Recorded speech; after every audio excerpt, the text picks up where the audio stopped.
Bonjour à tous et bienvenue dans ce troisième épisode de Survol d'Histoire. La dernière fois nous nous étions quittés sur l'unification de la Chine avec le roi Qin. Une fois la Chine unifiée, il la dirigea d'une main dictatoriale jusqu'à sa mort.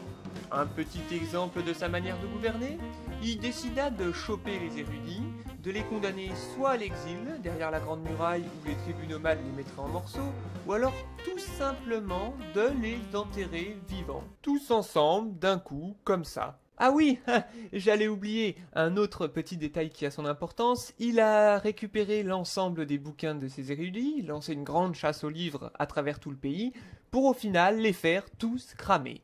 Ah, mais c'est qu'il m'est sympathique ce monsieur, tu ne trouves pas, Eva? On dit que l'homme se construit durant l'enfance, et là, lui, on peut pas dire non plus qu'il a eu une super enfance, hein. Bon, évidemment, ça excuse pas ce qu'il a fait, mais quand même. On l'a notamment envoyé faire des petits stages de survie, sans garde, sans vivre, tout ça en prenant compte que le gamin avait quand même moins de 10 ans. Mais c'est pas fini! Parce que le reste de son enfance et de son adolescence, il va la passer en tant qu'otage diplomatique, avec perpétuellement au-dessus de la tête une épée de Damoclès qui fait que si papa ou maman venait à bouger le petit doigt, il se ferait trucider sur place, dans l'instant. Bref, vous l'avez compris, tout ce qu'il faut pour le bon développement d'un enfant qui fera plus tard un adulte qui n'aura pas du tout envie d'enterrer vivant les gens. Mais c'est pas fini! Parce que l'histoire se finit bien. Il est finalement libéré de son statut d'otage diplomatique, rentre chez papa-maman, où il échappe de peu à une tentative d'assassinat par le propre amant de sa mère, qui avait elle-même commandité l'assassinat de son fils. Non mais tout ce qu'il faut pour qu'un enfant grandisse bien, soit équilibré, l'esprit sain et n'ait pas du tout envie d'enterrer les gens vivants. Après, je vous laisse quand même imaginer l'ambiance dans les repas de famille, hein. non, maman, mais merci, je vais le découper moi-même le gigot, hein. Mais merci. Une fois sa mère envoyée en exil... Non, je l'ai pas enterrée vivante, et je t'emmerde. Et la Chine unifiée, il décida de relier toutes les murailles des anciens royaumes qu'il avait vaincus, afin d'empêcher toute incursion mongole. C'est la naissance de la Grande Muraille de Chine. Après, pour ce qui est des conditions de travail lors de sa construction, c'est pas vraiment la CGT, hein. L'ambiance était plutôt style goulag, où on enterrait les cadavres des ouvriers morts à la tâche, dans les fondations, avec un peu de mortier. Da, voilà un homme qui m'est grandement sympathique. Tu ne trouves pas, mon petit Strosky? Mais une fois de plus, c'est pas fini parce que le mec, après avoir réussi tous ses exploits, a même carrément fini par se prendre pour un dieu. On adhère! On adhère! Ça adhère. Après avoir accompli toutes ces choses, il ajouta à son nom le terme Di. Ces deux simples lettres étaient censées affirmer son statut divin.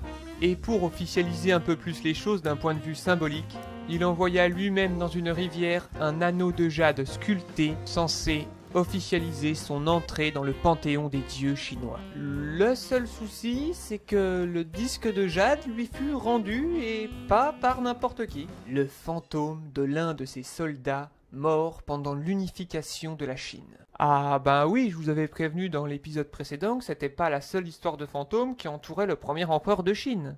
Voyant son anneau de jade censé officialiser son entrée dans le panthéon des dieux chinois lui être restitué par un spectre d'un de ses innombrables soldats morts durant les guerres d'unification, c'est à ce moment-là que l'empereur s'est dit « Ok, là ça schmoute du fondement mais quelque chose de comaque. » Du coup, juste après, il devint totalement obsédé, allez savoir pourquoi, par l'idée de devenir immortel. Il lança donc ce qu'on peut appeler aujourd'hui un appel d'offres à tous les alchimistes de Chine, pour qu'ils lui préparent le fameux cocktail d'immortalité. Aujourd'hui, pour augmenter notre longévité, on nous dit de faire du sport et de manger 5 fruits et légumes par jour. Mais pour devenir immortel, que faut-il? Un cocktail à base de mercure, bien sûr!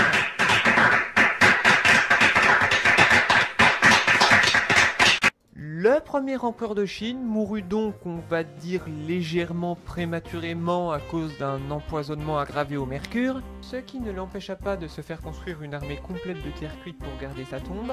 Et dans la pièce funéraire elle-même se trouverait, selon les écrits de l'époque, un plafond recouvert de pierres précieuses représentant les constellations. Au sol, tous ces palais format maquette en or massif. Et au centre, devinez quoi? Une rivière de mercure, bien sûr.